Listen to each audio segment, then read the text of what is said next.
One of the number one questions parents ask in their Texas divorce or custody case has to do with child support. And much like everything else in family law, there are two options.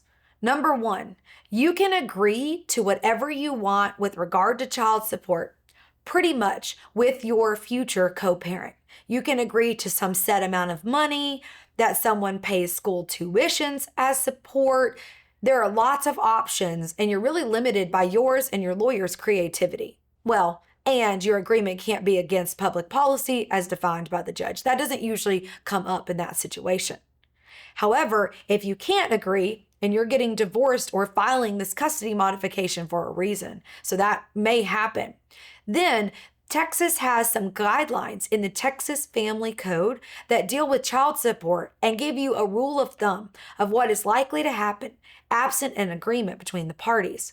And the way that works is you consider the number of children that are before the court and the net resources of the parent who will be paying the child support, and you do a math problem.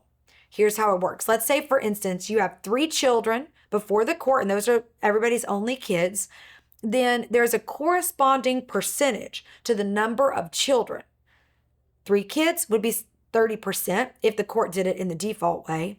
And then they take the net resources of the other parent, multiply it by 30%, and that equals your child supported number, on top of which you would typically add the cost of health insurance as a reimbursement, or the party paying the child support has to cover that cost of health insurance.